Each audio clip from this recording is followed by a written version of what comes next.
Early morning on December 7th, 1941, 183 aircraft, including Type 97 main force carrier attack bombers, took off for Pearl Harbor from the aircraft carriers of the Combined Fleet commanded by Vice Admiral Chuichi Nagumo.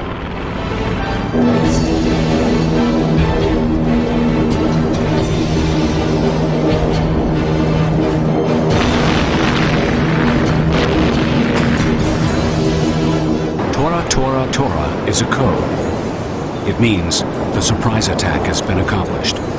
It was the first surprise attack that had been staged by aircraft, and it marked the start of the Pacific War.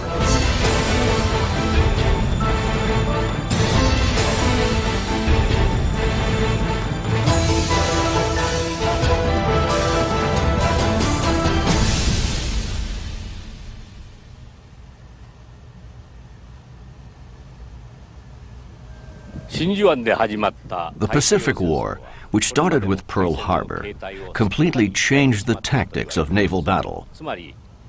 After the attack, main weapons were changed from battleships to aircraft. As the Battle of Tsushima symbolized, former naval battles were always carried out by fleets with centrally located battleships that formed the main weapon. Everyone thought guns were the most important factor in determining victors. So all navies in the world competed with one another in building larger battleships with bigger guns. It was a time when all naval leaders around the world wanted to have strong battleships. Combined Fleet Commander Isoroku Yamamoto was the first admiral who doubted that traditional belief. Yamamoto worked out a plan of operation for aircraft, which had previously been considered auxiliary to battleships. And that was the plan used in the attack on Pearl Harbor. The result shocked the U.S. and naval leaders around the world. Aircraft, an auxiliary weapon, had sunk the enormous battleships. Yamamoto overthrew the traditional idea of fleets battling with big battleships. This distinguished admiral was the commander-in-chief of the Imperial Japanese Navy's Combined Fleet. But the fleet ended up in ruins. Why did the Combined Fleet fall into ruin? The Combined Fleet was formed from the Imperial Japanese Navy on July 19, 1894. Fleets operated separately at that time. To prepare for emergencies, they needed to be under a single chain of command to streamline operations. In the Sino-Japanese War, the Combined Fleet defeated the Chinese fleet, which had been considered the top naval power in Asia. 10 years later, it defeated the Liushun fleet, and also the unbeatable Baltic Fleet in the Russo-Japanese War. After the triumph of these two battles, Japan, which was just a small island in the east, became known as a notable naval power in the world. Togo, who commanded in the Battle of Tsushima, was considered a god of war.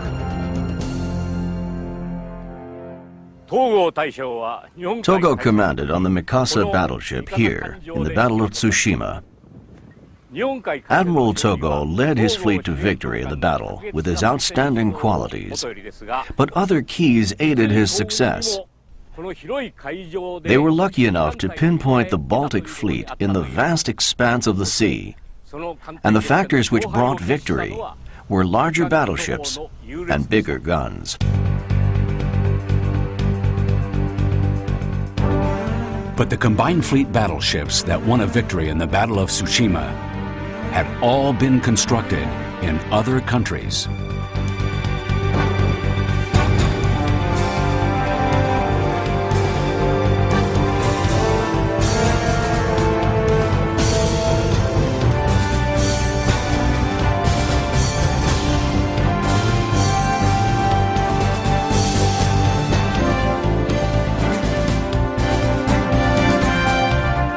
Admiral Gonohoya Yamamoto had deep concerns about this. He was the founder of the Combined Fleet. Gonohoya Yamamoto was trying to make Japan a strong naval power. He prompted the domestic production of battleships. that had to be faster than any others in the world and had to be able to mount larger guns. A stupendous state budget was established to realize the plan, and many talented people were brought on the project.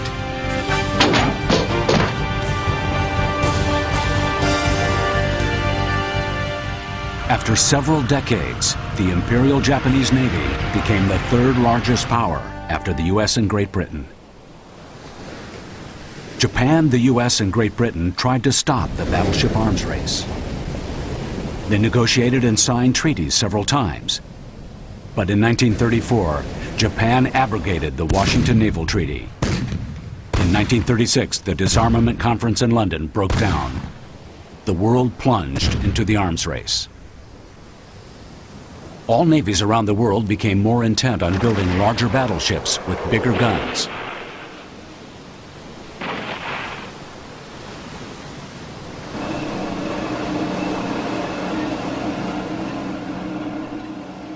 While other navies around the world were in keen shipbuilding competition, one man remained cool and critical of them.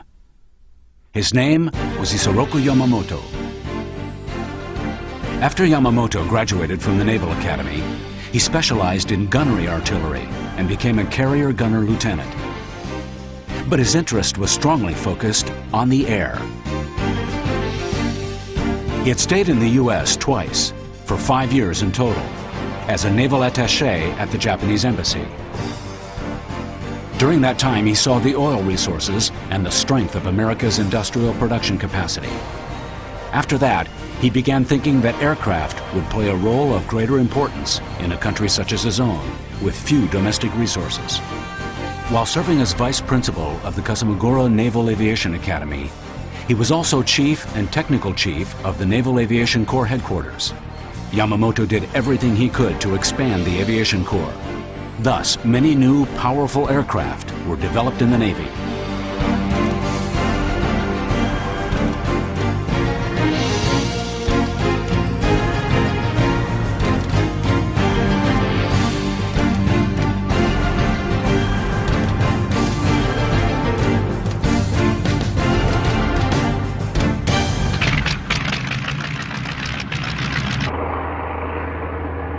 The front in China had been expanding.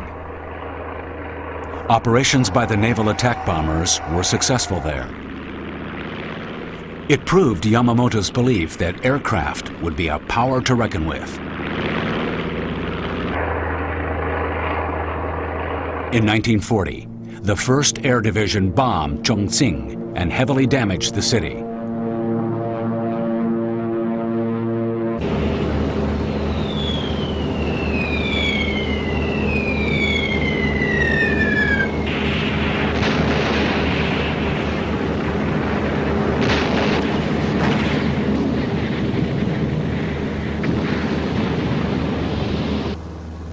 This operation had been commanded by Rear Admiral Tamon Yamaguchi, who later became the captain of the aircraft carrier Hiryu and commanded its air regiment until the end of the Battle of Midway. Early on in the shipbuilding arms race, Yamamoto insisted on the superiority of aircraft to battleships. But most still believed that battleships were still the Navy's main force and that victory was dependent on them. Aircraft were considered merely an auxiliary weapon. Since 1901, the principle of the Navy had been order of matter of weight for naval battle, and leaders of the Navy clung to it in the Showa period, beginning in 1926. The strategy based on this principle was as follows. Japanese destroyer squadrons were very good at night attacks. They would catch the enemy fleet in the Pacific Ocean and make night attacks with subs and destroyers to decrease the enemy's power. They would repeat the night attacks as the enemy fleet approached Japan. Then one of the most powerful fleets in the world would fight against them. The scenario was for fleet battle to defeat the enemy, and it was called ambush and decrease.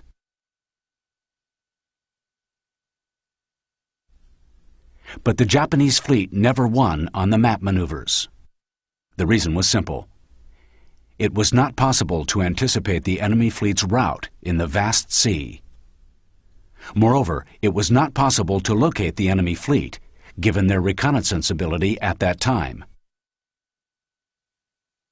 But the leaders of the Navy ignored precise decisions and always changed some plausibility factors to make the Japanese Navy win in the maneuvers. The leaders clung to the tactics which had remained unchanged since the Battle of Tsushima.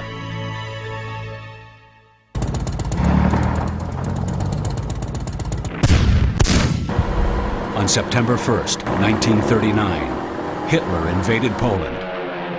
It marked the beginning of the Second World War. Yamamoto said, "If Japan allies with Germany and Italy, we will surely be dragged into the war." He opposed the alliance with Germany and Italy. Because of his position, Yamamoto was targeted by an assassin.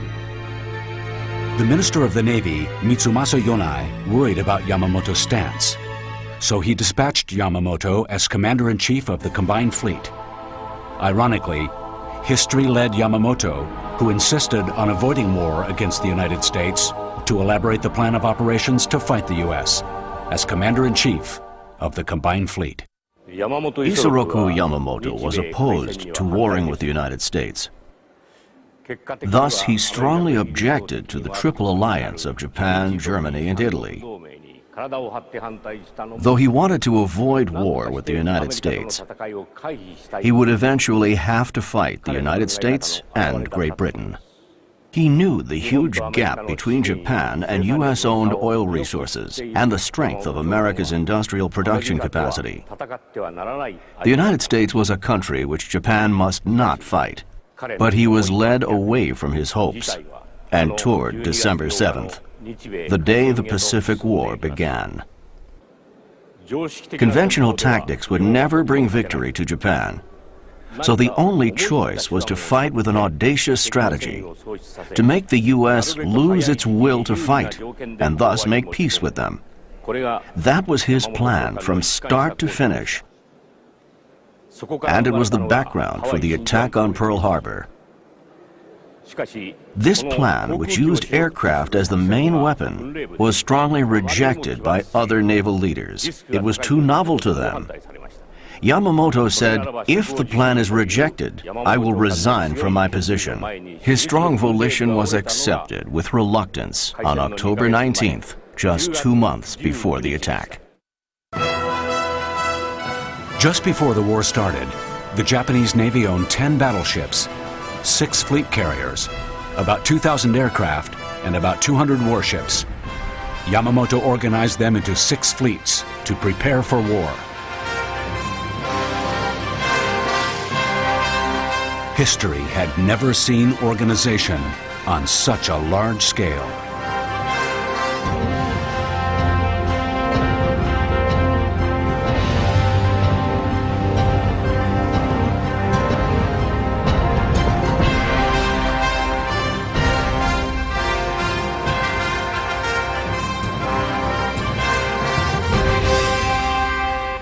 Early in the morning on November 26, 1941, Vice Admiral Chuichi Nagumo and his First Air Fleet quietly left Iturup Island for the North Pacific. The flagship was Akagi, and the fleet consisted of 31 ships, heading south toward Hawaii. Radio communication was strictly prohibited. Before the fleet left, Yamamoto said, "If negotiations between Japan and the U.S. are concluded, you must turn back and return to Japan. You must return even if you receive my order after the Air Corps have left the carriers to attack Pearl Harbor." "It's not practically possible," Nagumo answered. Yamamoto was outraged and said, "If any commanders in the fleet think they can't stop the mission and return to Japan if ordered, I will forbid their participation. Submit your resignation to me now." But things were not as Yamamoto wished. On December 2nd, the order to commence war from the Naval Command Division was handed to Yamamoto, the Combined Fleet Commander-in-Chief.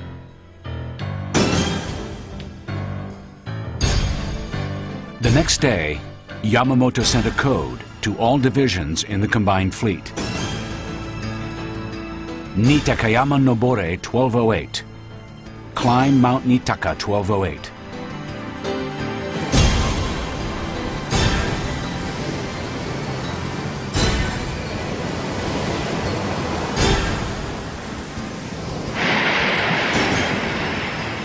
At 4:30 a.m. local time on December 7th, 1941, Nagumo's air fleet arrived at a point 230 nautical miles north of Oahu in Hawaii.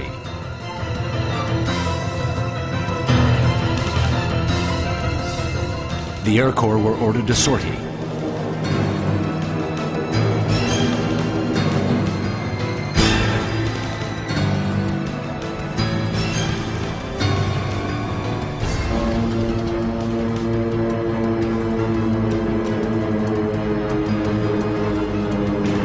At 6 a.m., 183 aircraft of the first wave of attackers left Akagi and 5 other carriers for Pearl Harbor. And 1 hour later, at 7 a.m., 167 aircraft of the second wave of attackers took off.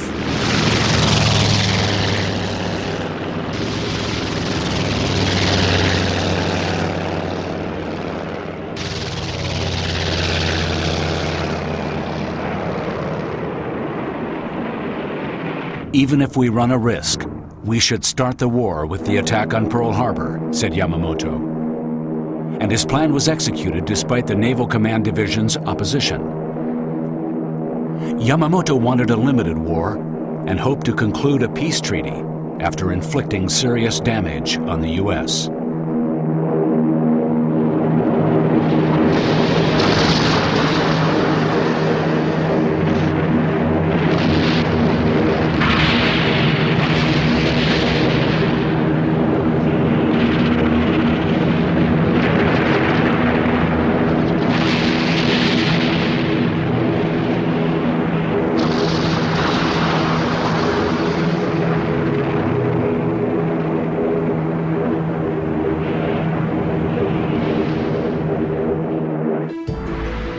A total of 350 aircraft attacked in 2 waves, and 8 battleships of the U.S. Pacific Fleet were sunk or seriously damaged. 10 other ships and 200 aircraft were destroyed. Losses to the Japanese air fleet were 29 aircraft. It was a runaway victory. But 3 aircraft carriers were out at sea and were not attacked. Yamamoto heard about the victory at Pearl Harbor in the battleship Nagato. Staff officers were delighted, but Yamamoto alone remained sullen. Because the ultimatum, the thing he had feared most, had been delayed, and the attack became an act of treachery as a result.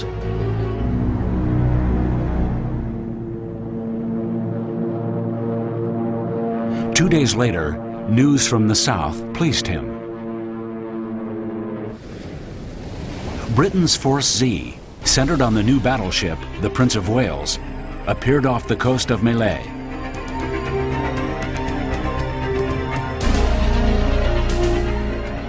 Japanese Navy commanders in the area racked their brains because they had only old battleships. They finally decided to attack the British fleet with Air Corps from their Saigon base.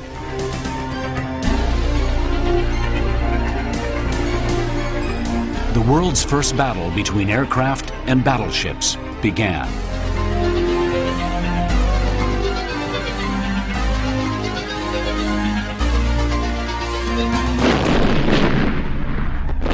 First, the battlecruiser Repulse sunk.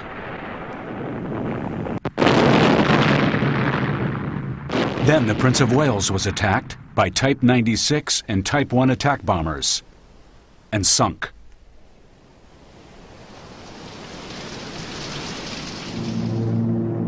It was a runaway victory again. Yamamoto's belief of the superiority of aircraft proved to be right.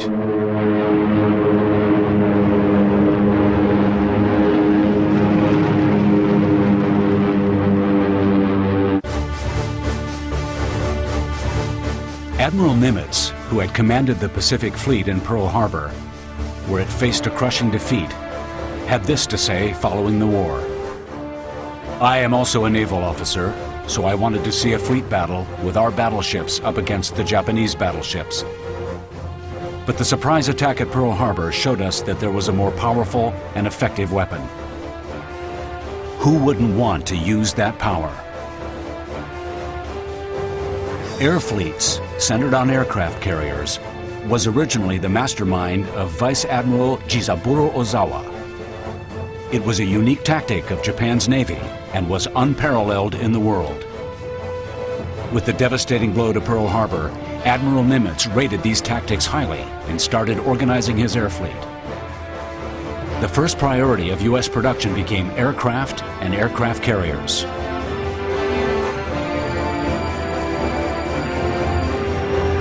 By contrast, naval leaders of Japan gave building the battleship Musashi priority over an increase in the production of aircraft, though Yamamoto demanded more aircraft.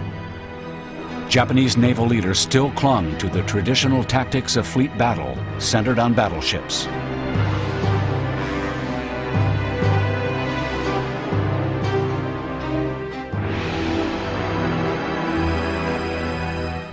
The strategy for Hawaii, which Japan called its first stage operation, along with a plan to gain oil, rubber, and other raw materials through its invasions of the South Pacific, was a series of complete victories. In May of 1942, the range of national defense expanded as illustrated. The second stage operation that Admiral Yamamoto proposed then was the radical plan to attack Hawaii. He thought that if Hawaii fell into the hands of the Japanese military, Japan would be in a good position for peace negotiations. To the Americans, Japanese occupation of Hawaii was their Achilles heel. In addition to the U.S. military, there were approximately 400,000 civilians there. To think that those people would be under occupation must have been a huge pressure to the American people. The U.S. would not only lose its main base for the Pacific War, also the West Coast would be in danger of attack, and also it would be a good trap to make the rest of the American ships come out to the Pacific. Admiral Yamamoto's true intent was to suppress the enemy before the U.S. unleashed its full power on them. He believed that it was their chance to end the war then and there. The day after the attack on Pearl Harbor, Yamamoto commanded Combined Fleet staff officers to investigate plans for capturing Hawaii and Ceylon as second-stage operations. But Naval Headquarters was not ready to plan for second-stage operations because the plan Ambush and Decrease, which they had worked on many years, was suddenly changed by the success of the attack on Pearl Harbor. This was the difference between the headquarters, who tried to tackle the war by maintaining a long-term undefeated position, and Yamamoto, who was certain that prolonging war would result in defeat because of the gap in national strength. Yamamoto could not afford to wait for the headquarters plan of operations. To the Naval Headquarters, he proposed one plan after another devised by the Combined Fleet Headquarters. The Ceylon operation was to invade Ceylon in the Indian Ocean, in alliance with Germany, which was advancing into the Middle East. On March 8th, this plan was officially shot down by the Naval Headquarters and the Imperial Army Headquarters. On April 2nd, he proposed another plan of operation as follows. Late May, the Port Moresby invasion. Early June, the Midway invasion. Mid-July, the Fiji-Samoa strike. Preparation for the Hawaii invasion targeted for October. The plans proposed by Yamamoto and others again received tremendous opposition from the Naval Headquarters, except for the Fiji-Samoa strike. In particular, no one supported the Midway operation, saying it was hard to believe that U.S. aircraft carriers would fight over small islands such as Midway. They debated for over 2 days, but neither side would give in. Finally, Admiral Yamamoto claimed he would resign if this plan wasn't passed. That put an end to the debate. Yamamoto's plan of operation was approved by Naval Headquarters, though many of the officers were dissatisfied. Right after this event, a significant incident occurred which frightened the Imperial Headquarters. On April 18th, B-25 bombers were dispatched from the aircraft carrier Hornet and headed for Tokyo under the command of Lieutenant Colonel Doolittle. This marked the first air raid on mainland Japan by B-25 bombers.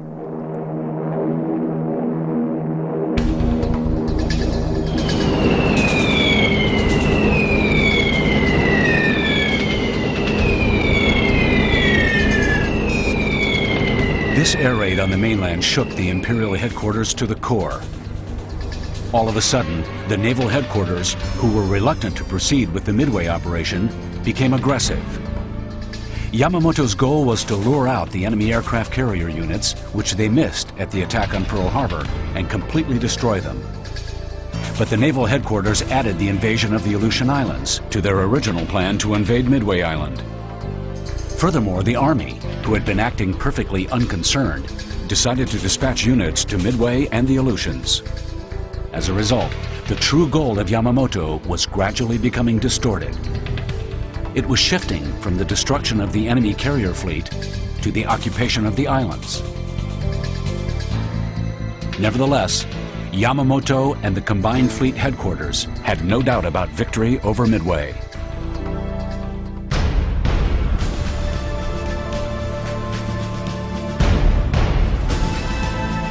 The main fleet included the newly commissioned battleship Yamato.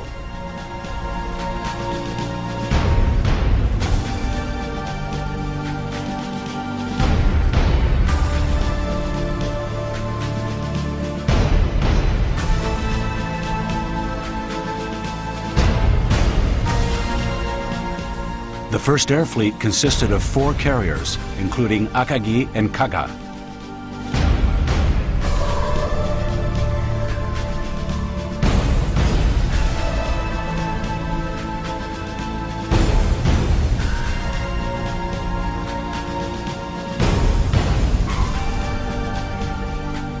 The landing support fleet centered on Kongo and Hiei.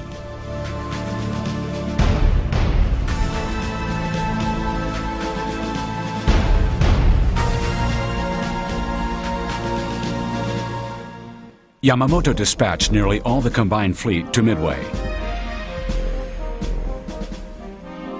Including the unit sent for attacking the Aleutians, centered on the aircraft carrier Junyo, it amounted to 11 battleships, 8 aircraft carriers, 11 cruisers, 350 other large and small vessels, 1,000 aircraft, and 100,000 soldiers. The target day of occupying Midway was scheduled for June 7th. Each unit was divided into 10 groups and headed for Midway and the Aleutians. Yamamoto thought there were no enemy aircraft carriers near Midway. But if they attacked Midway, the enemy carrier fleet would respond.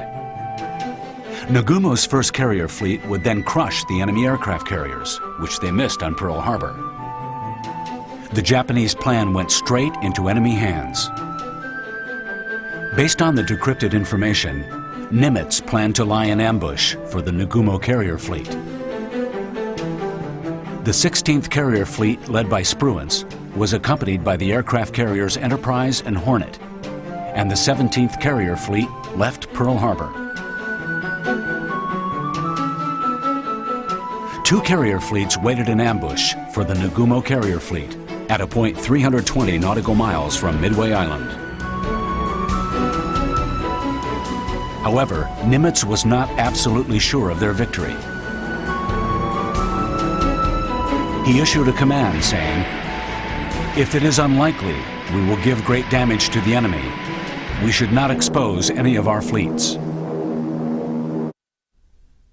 Nagumo's carrier fleet arrived at a point 240 nautical miles from Midway at 4:30 a.m. on June 4th.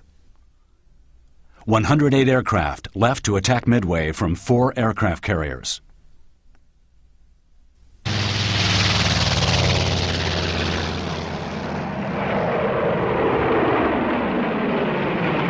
The other half of the carrier-based aircraft with torpedoes were on standby, in preparation for the enemy fleets of the carrier-based aircraft.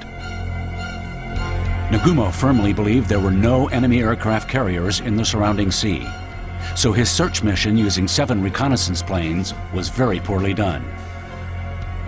The reconnaissance planes were not dispatched promptly, and some of them merely flew above the clouds without surveying the water surface.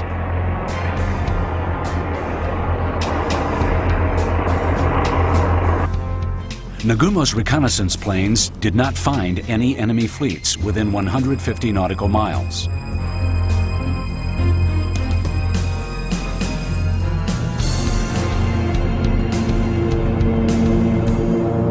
When the first attack unit, led by Lieutenant Joichi Tomonaga, was approaching over Midway, it was attacked by enemy fighters.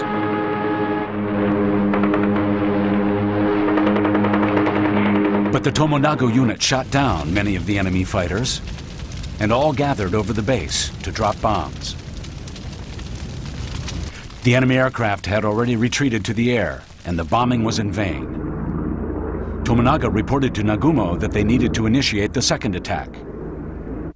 At that time, Nagumo's carrier fleet was under attack from B-26 bombers from Midway and carrier torpedo bombers. The enemy fighters with torpedoes were attacking at a low altitude, but Type 0 fighters were shooting them all down.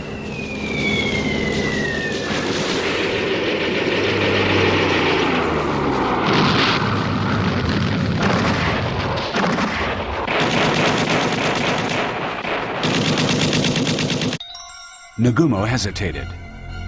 The 1st Air Attack Corps had demanded a second wave assault. On one hand, reconnaissance planes had no reports of encountering the enemy. Half the carrier planes were prepared for the appearance of enemy ships and were standing by with torpedoes loaded. Not long afterward, the carrier planes for the first assault would return. When they did, the crew would be busy refueling and re-equipping the planes, and the deck would be extremely crowded. Nagumo made his decision. The second wave attack should be carried out while the enemy could not be seen in the area. The first step of Nagumo's orders was to replace the torpedoes on the carrier planes with bombs designed for land.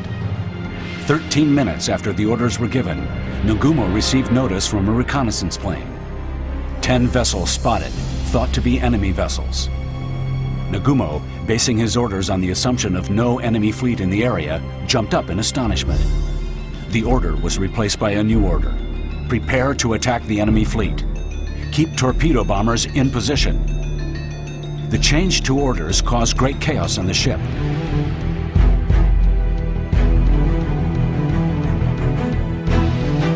Eventually, another notice came in from the reconnaissance plane. 1 enemy carrier fleet spotted. Hearing this, Rear Admiral Tamon Yamaguchi of the 2nd Air Battle Unit sent Chief Nagumo a signal from the aircraft carrier Hiryu.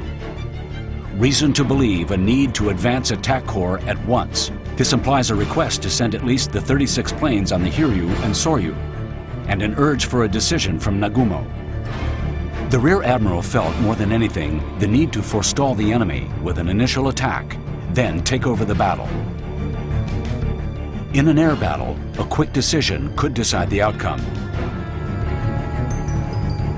However, Nagumo ignored this signal. He gave orders for the first wave Midway attack unit to come in. After that, they would proceed to attack the enemy carrier fleet.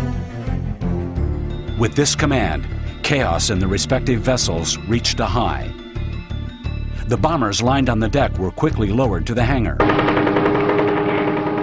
In the skies above the carrier, coping with confusion, attack planes from the enemy aircraft carrier were arriving, one after another. A fierce battle heated up between these planes and the Type 0 fighters. The Zero fighters, superior in airborne performance and pilot skills, continued to shoot down enemy planes. While this desperate battle between enemy bombers and Zero fighters took place barely above the sea's surface, catching them off guard, dive bombers from the Yorktown and Enterprise assaulted Kaga, Akagi, and Soryu from an altitude of 3,000 meters. The decks of the attacked carriers were covered with planes ready to take off, as well as bombs and torpedoes. Explosions set off other explosions, causing big fires on the decks.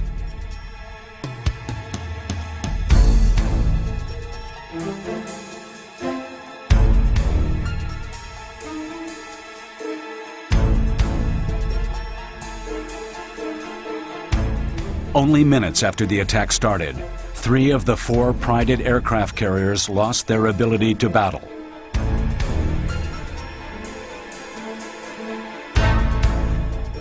Rear Admiral Yamaguchi of Hiryu, the lone vessel that was able to escape from the dive bombing, sent a notice. All planes taking off are to destroy enemy aircraft carrier. 18 bombers and 6 Zero fighters took off from the decks of Hiryu in the direction of the enemy carrier. Hiryu's attack unit located the Yorktown and attacked. 3 bombs hit Yorktown's deck. However, due to furious anti-aircraft firing, the attack unit incurred considerable losses, including 16 of its aircraft.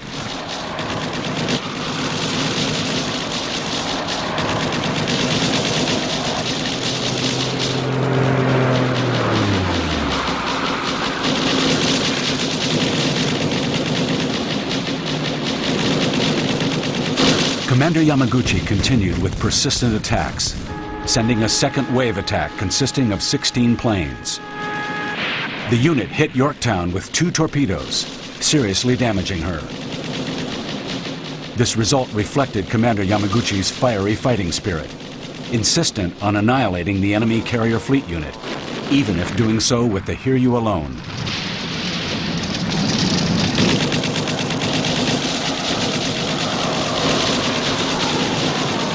Lieutenant Tomonaga, leader of the attack unit, was killed in this battle. He had repeated daring attacks against the enemy, even after his plane had been struck by enemy fire.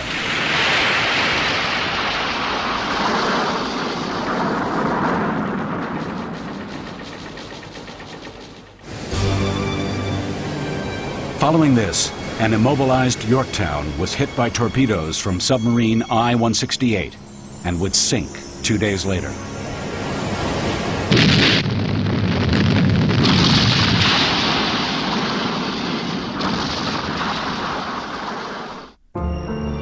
After the assault on Yorktown, the last remaining ship, Hiryu, was met by a surprise attack by dive bombers, bombarded and destroyed.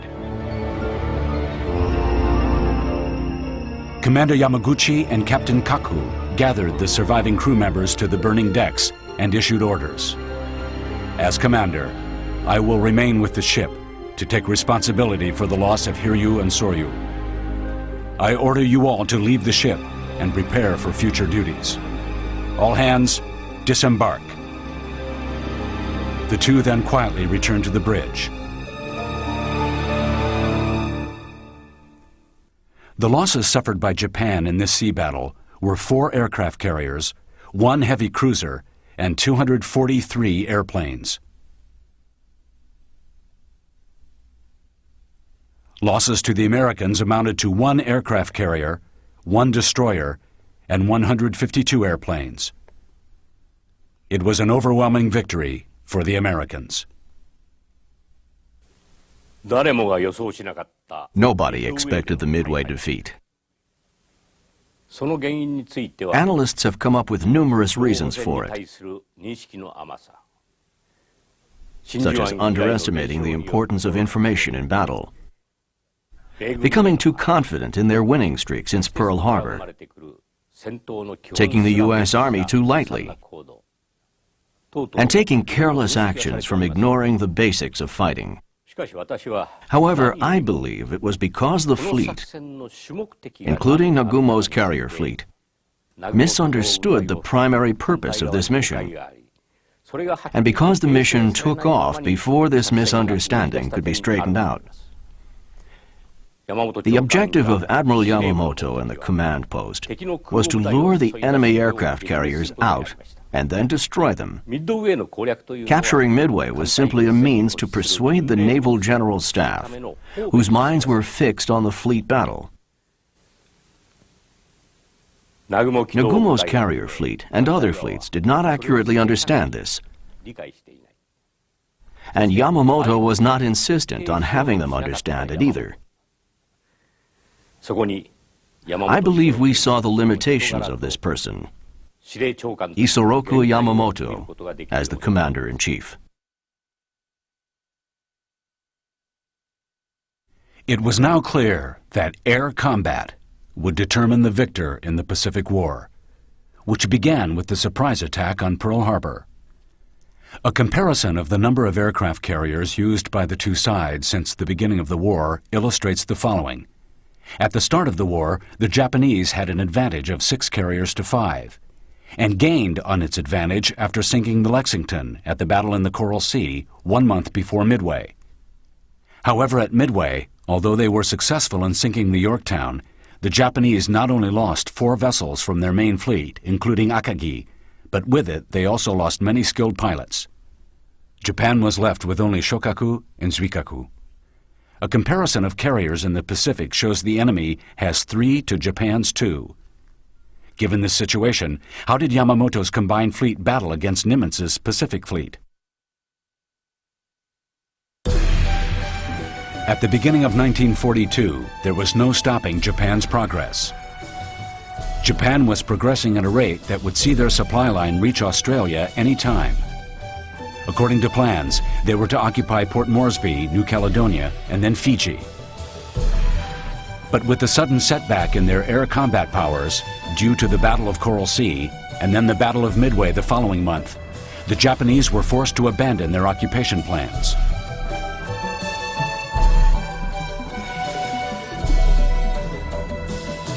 Instead, Japan decided to strengthen the defense of their Rabaul base and started constructing a number of base facilities.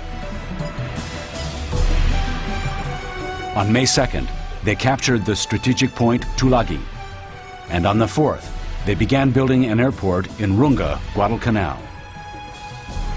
However, on August 7th, the Allied forces recaptured Tulagi and Guadalcanal in a counterattack.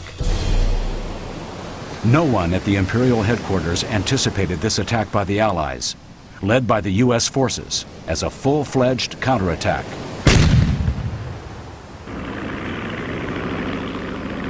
Only one man, Isoroku Yamamoto, saw this as a strike back and concluded that the enemy would come with their carrier troops and all other forces they could accumulate. He couldn't have hoped for a better chance to hurt the enemy. From this point, the two sides would fight for about the next half year in an effort to capture Guadalcanal. Losing their aircraft carrier, Yamamoto's combined fleet lost much of their ability to maneuver. As if to make up for this, they commenced a plan in the dark of night. The night operations were one of the Japanese Navy's special tactics, and they had considerable training for it. Not expecting the attack, the U.S. Navy lost 4 anchored cruise ships. However, the Mikawa fleet's orders were to sink a convoy of transport ships carrying large resource supplies. Sinking the cruise ships did not mean they fulfilled their objectives. Furthermore, in order to fill the hole left by losing the aircraft carrier, Yamamoto utilized the base's air force. The main unit of Japan's flying corps was in Rabaul.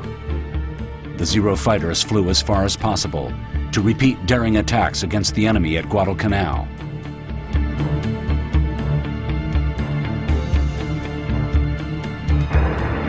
But it was 1,000 kilometers to Guadalcanal. Although the Zero fighter is known for its abilities to fly long distances, it could not fight the enemy for even 20 minutes.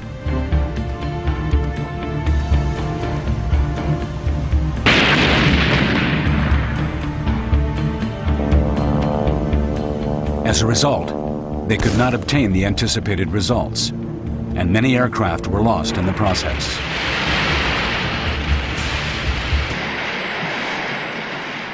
Then it was the newly formed enemy air fleet who made the next move.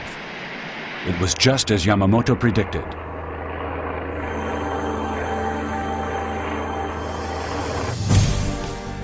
Yamamoto sent out aircraft carriers Zuikaku and Shokaku. Attack corps were sent out from Zuikaku and Shokaku, and attacked the Enterprise and Saratoga.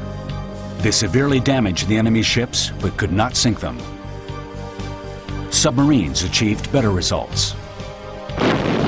The I-19 caught up with the aircraft carrier Wasp and torpedoed it. Of the 6 torpedoes fired by the I-19, 3 hit the Wasp. The Wasp, which had been refueling, exploded and sank into the sea.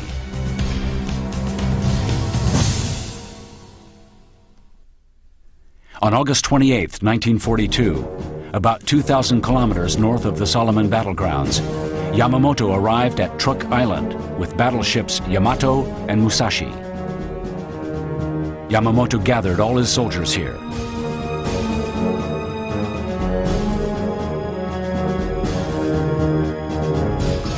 Contrary to the opinions of the military, Yamamoto singled out Guadalcanal as the most important location and began studying recovery plans.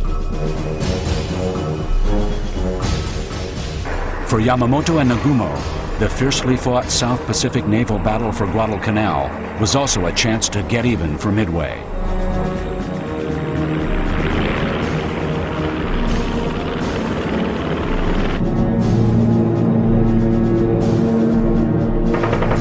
The attack corps dispatched from Zuikaku and Shokaku assaulted the enemy carrier in 3 waves. They sank the Hornet and left the Enterprise heavily damaged. However, for the Japanese, Shokaku had also been damaged, losing about 40% of its planes. They also lost their best commander since Pearl Harbor and many pilots.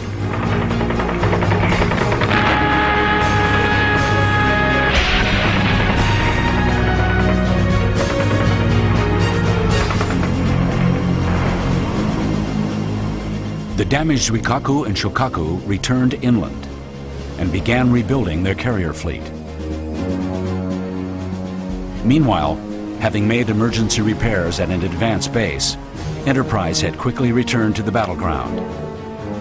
It was actively attacking a convoy of Japanese Army transport ships. The differences in the emergency repair abilities of the 2 sides was an invisible but significant factor in the outcome of the battle. The central battleground in this engagement was Guadalcanal Island. Realizing its importance, the military decided to move. In addition to battling the enemy troops, the combined fleet was ordered to take on the duties of transport ships.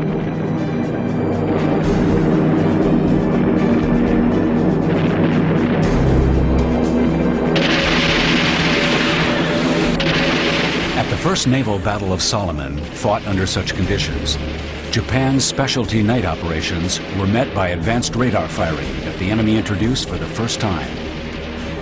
Japan incurred a crushing defeat.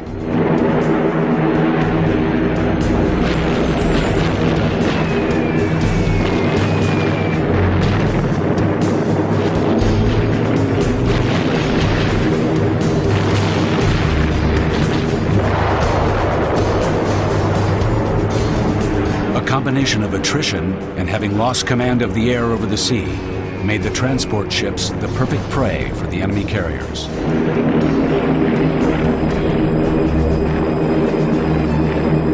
From the overwhelming material superiority, coupled with the Imperial headquarters underestimating the enemy, Japan experienced unimaginable sacrifice and destruction at Guadalcanal.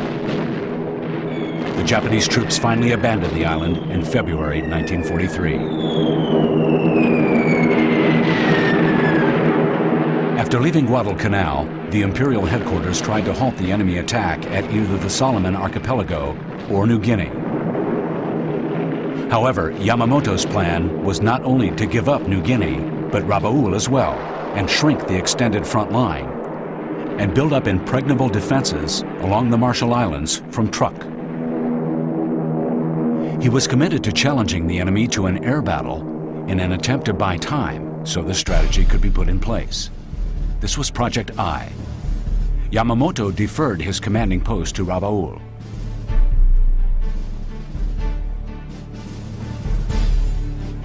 Until the new defense line is in place, we must stop enemy attacks at all costs. Yamamoto greeted each crew member as they left.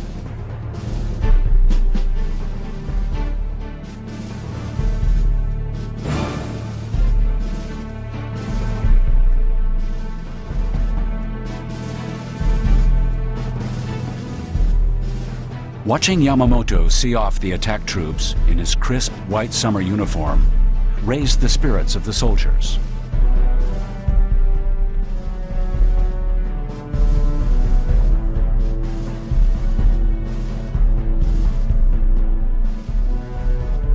Then, tragedy struck. On April 18th, 1943, at the end of Project I, while on his way to Bougainville to observe the front line and to encourage the troops, the commander's plane was shot down by enemy fire. Admiral Isoroku Yamamoto, commander of the Combined Fleet, was killed in action at the age of 59. 山本五十六の戦死について Toshio Yoshida described Yamamoto's death in his book, Four Commanders-in-Chief of the Combined Fleet. Yamamoto's time is ended. A great man's end was very tragic. There was no one like him in the Japanese Navy at that time, who had such a broad view and rational decisions. And also Yamamoto was full of talent, intelligence, and experience, so he could not accept mediocre tactics and strategy. There was nobody like him who contradicted the General Staff Office mainstream strategy and tactics. None of the other four commanders-in-chief of the Combined Fleet understood the real image like him, or took care of their soldiers, whose fate was death in the war, and decided to die with those people.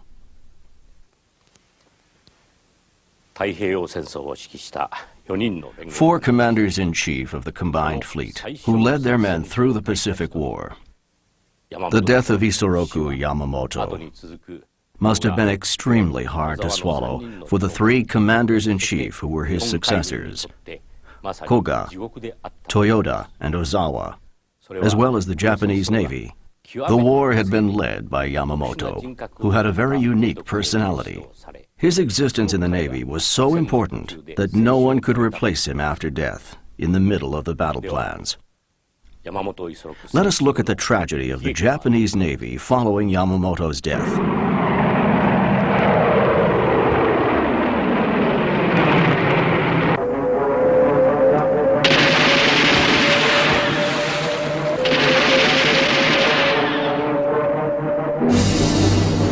Following the death of Yamamoto, the command post of the Combined Fleet returned to Truk Island. But attacks from the enemy would not let up. And aside from Rabaul and the area surrounding the Japanese Army base, forces continued to fall to the enemy.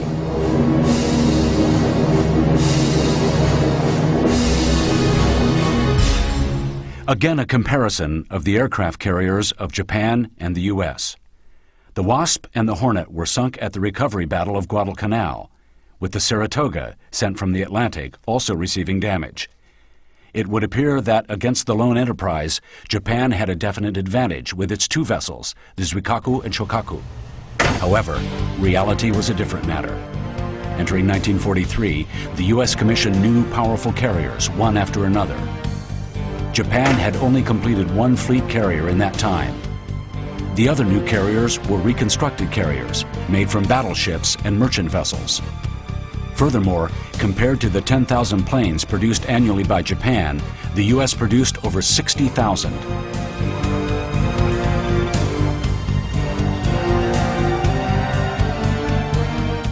The gap in natural resources and production capabilities, areas Yamamoto feared the most, were becoming apparent. Admiral Miniichi Koga, Yamamoto's successor, declared, "We will not leave our soldiers defending islands out there to die. If an enemy attacks, the Combined Fleet will be there to save you." However, counter to Koga's declaration, the South Pacific Islands continued to be taken over by the enemy. Not only that, but the enemy was pressing to the point where the Combined Fleet main base on Truk could be assaulted from the air at any time.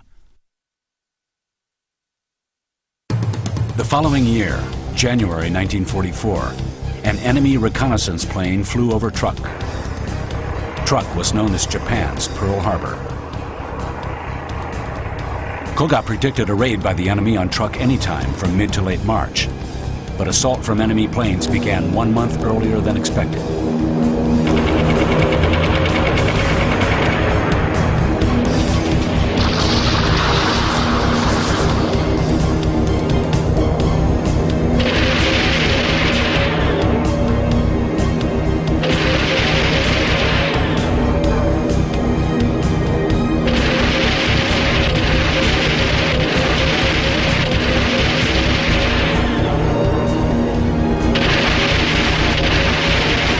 Days later, on February 22nd, Saipan and Guam were also raided.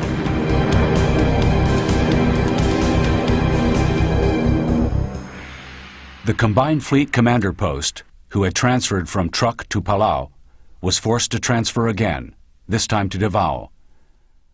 On March 31st, a Type 2 flying boat carrying Koga went missing after entering a fierce typhoon. Koga was killed on duty. Koga's successor was Admiral Soemo Toyoda. Unlike his predecessor, Koga, who tried to strengthen the defense, Chief Toyoda accepted the wishes of the Imperial headquarters to go to sea and battle aggressively.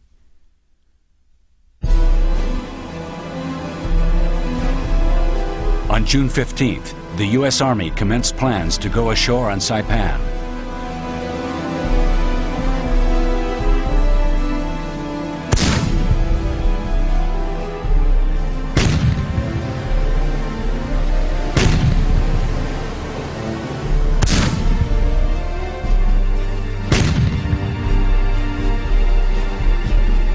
The distance from Saipan to Tokyo is 2,500 kilometers, short enough for a B-29 bomber to make an air raid. Saipan was a crucial location that the Japanese army could not afford to have taken over by the enemy.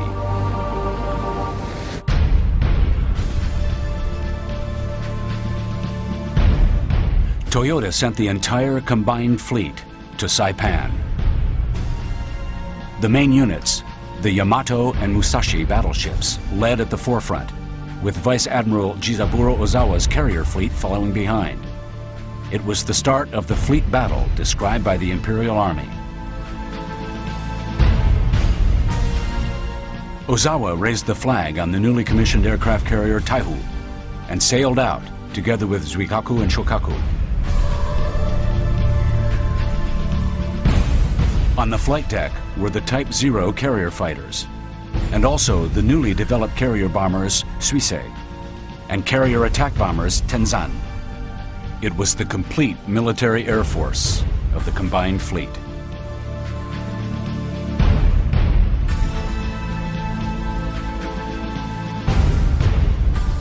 Ozawa decided to take the outrange tactics for this plan. This strategy utilizes Japan's aircraft to their full potential. Japanese aircraft leave from an area American aircraft cannot reach and depart for an attack before the American fleet can find them. These tactics should have brought victory to the Japanese fleet. Ozawa and Imperial headquarters believe so. But when the 1st Attack Corps reached the U.S. Air Fleet, something unexpected happened. 475 fighters, more than twice as many as the Japanese aircraft, dived onto the Japanese Corps. American carrier fighters ambushed them. Carrier bomber Suisei and carrier attack bomber Tenzan's movements were extremely limited by the 250-kilogram bombs and 800-kilogram torpedoes. Many were young, ill-trained pilots who didn't know how to evade fire. For the Japanese who survived the American fighters' attacks and arrived over the U.S. fleet, a terrible new weapon, the VT Fuse, was waiting. The VT Fuse was an electronic weapon which exploded when it sensed the target's radio waves.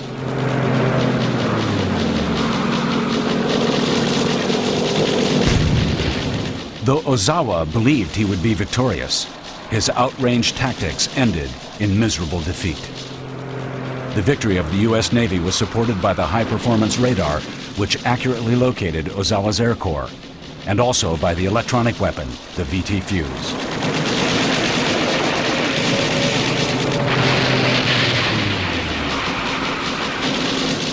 Japanese combined fleet lost about 200 precious aircraft out of 300. Moreover, the newest aircraft carriers, Taiho and Shokaku, along with many successful combat carriers in combat since Pearl Harbor, were lost to submarine attack. But Ozawa was still full of fight. On the next day, he organized the Air Corps with the rest of the aircraft and sent them to attack the American Air Fleet. But the Air Corps could not find them, and conversely, they were attacked by 150 American fighters. The Japanese combined fleet was obliterated. Yamato and Musashi left the front having achieved virtually nothing.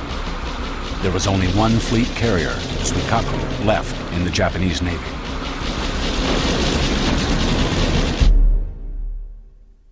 After the Battle of the Philippine Sea, Saipan, Tinian, and Guam fell to the United States. The Japanese defense line moved back again, and Americans started landing operations in Leyte to regain the Philippines.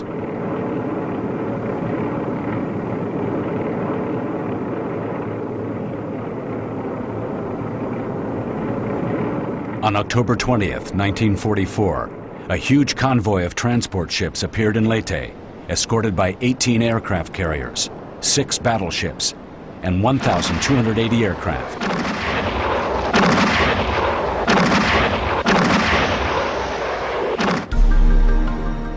After fierce bombardment from warships, air attacks and infantry landings were started. If Japan lost the Philippines, the sea lane would be cut off, and it would endanger Japan's main islands. The total number of aircraft, including those of the Navy and Army, was less than 100 in the Philippines. Even though the Japanese fleet would not get support from the aircraft, it had to charge into Leyte Bay. They planned to attack the landing crafts and landed infantry with all the rest of their ships.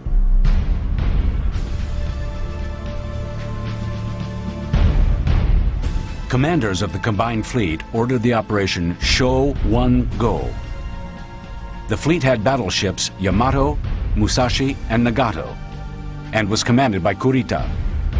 From the other route, 2 fleets were commanded by Nishimura and Shima.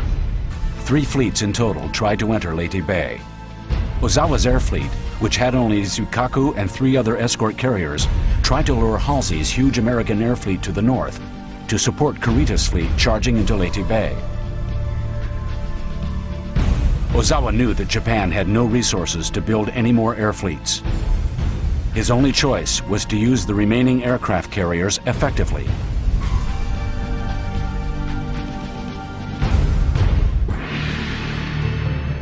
Kurita's fleet left Burney, made its way to the south of Mindoro, and entered the Sibuyan Sea.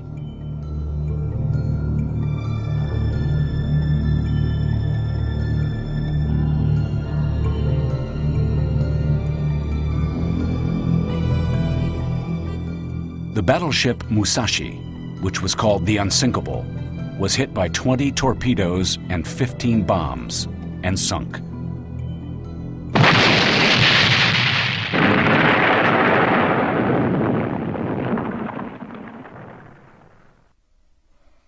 Even after the sinking of Musashi, Kurita's fleet kept on going to the south toward Leyte Bay, while Ozawa's fleet succeeded in luring Halsey's fleet. Ozawa's fleet was fiercely attacked by Halsey's Air Corps.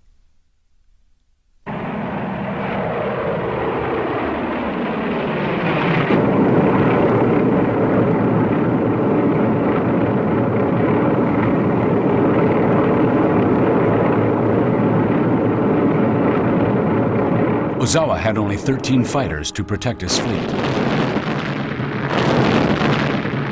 Halsey's Air Corps was attacked by hybrid battleship carriers Ise, Suikaku, and 2 other aircraft carriers with bombs and torpedoes.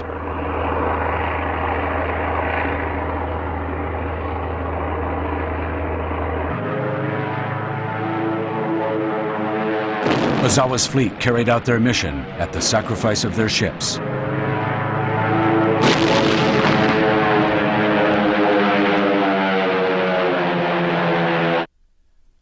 But Kurita's fleet suddenly reversed course before entering Leyte Bay and left the front without attacking the landing crafts.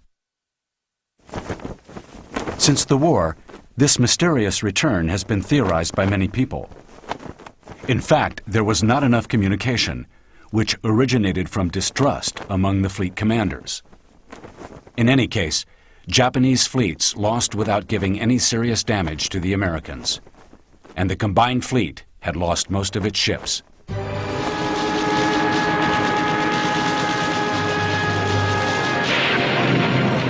After this defeat, the tragic kamikaze attacks began. Pilots crashed into enemy ships.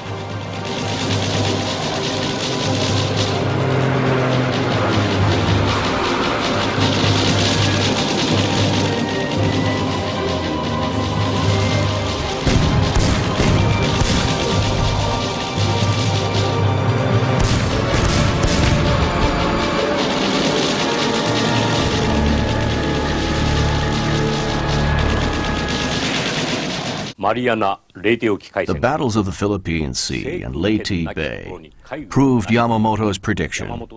There is no navy without mastery of the air. The Japanese Navy expected to defeat the American fleet in the Battle of the Philippine Sea with their outrange tactics, using the long range of Japanese aircraft. But the American fleet's effective electronic weapons, radar and VT fuse, prevented the Air Corps attack. The Japanese Navy lost many pilots and aircraft. In the Battle of Leyte Bay, the Japanese Navy tried to attack American landing crafts and infantry with the main fleet, using aircraft as bait. This strategy ignored the most basic of war tactics, and it did not work as they planned because of problems such as receiving confusing information. Right after the campaign, the kamikaze attack started. It was too tragic. Many young pilots crashed into the enemy ships with their aircraft. I think the Navy's policy was behind this kamikaze attack. The leaders still clung to battleships for the fleet battle.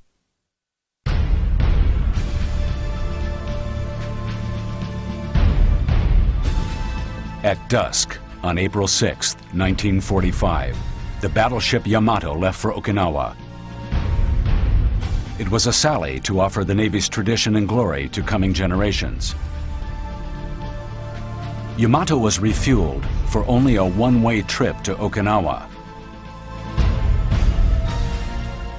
The next day, at 11 a.m. on April 7th, Yamato was attacked by 386 carrier aircraft.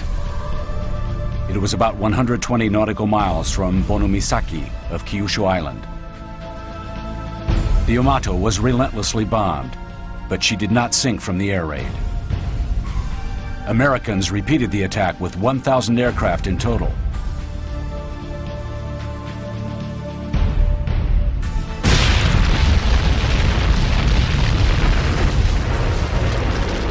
Finally, the Yamato could not withstand it anymore. At 2:23 p.m., she sank. It was the last day of the combined fleet of the Imperial Japanese Navy.